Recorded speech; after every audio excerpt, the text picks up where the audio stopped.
ए गो जामकर साहेब, लागला लालीजींचा शोध? सुद्या सुधिया, खबरदार, हात लावलास तर. जामकर साहेब, काय पुन्हा काय काम घडलं आता? ही साडी कोणाची आहे?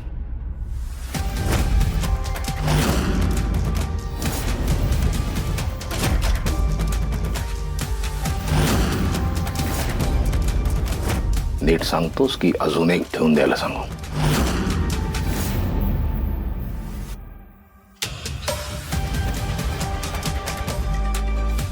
आठवतंय का? कमी मदत करू?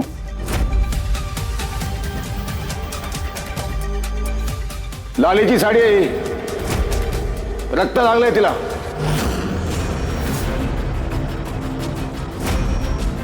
काय केलंस? अहो साहेब, काय बोलताय तुम्ही? माझा पोरगा समजा का करेल? तुम्ही नको ते आरोप नका लावू त्याच्यावर. तुम्हाला काय आमचं घर म्हणजे धर्मशाळा वाटली का? हा?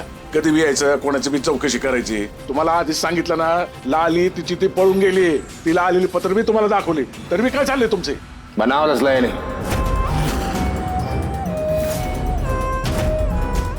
बनाव. ती माहेरला गेली म्हणून सांगतो, तिला फोन लावतो, तिच्याशी बोलतो. ती माहेरी आहे असं भासवतो. तर ती माहेरी गेली आहे, मग तिचा बाप कशाला आलाय माझ्याकडे? माझी मुलगी कुठे विचारा. कुठे आहे लाली? साहेब, मी तुम्हाला इथून मागं पण सांगितलं, इथनं पुढे बीच तेच सांगतो. मी खरंच काय नाही केलं. मी कुणाची शपथ घेऊ म्हणजे तुम्हाला सगळं खरं वाटेल? अहो, मी काही केलेलंच नाही. तुम्ही विश्वास का नाही ठेवत माझ्यावर? मान्य ही साडी लालीजींची आहे, पण ती जेव्हा घरात नाही गेला तर तेव्हा त्यांच्या अंगावर ही साडी नव्हती.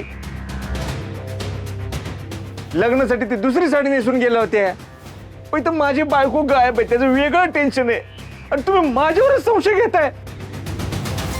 अहो, हे कुणीतरी ना एक बनावर असते, कुणीतरी मुद्दाम करते मला अडकवण्यासाठी. कोण? काय माहिती कोण?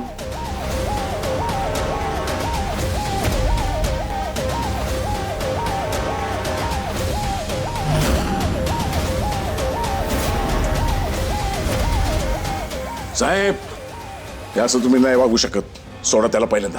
हे बघा, याचे परिणाम लय वाईट होतील. कॉलर सोडा पहिले. परिणाम दिसतील आता. हो साहेब, साहेब गोपाळ साहेब. साहेब थांबा. हो जामकर साहेब, थांबा. साहेब गोपाळ थांबा. हो, सोडा याला, सोडा. हात सोडा. पोलीस अधिकारी भागात पडेल तुम्हाला. अरे पटवतोय, मी नाही भ्यात. लय झाली तुझी नाटकं. अरे माझ्या लेकरावर झालेले आरोप ना मी सहन नाही करणार. मला जेलात गेलो तरी चालेल मी.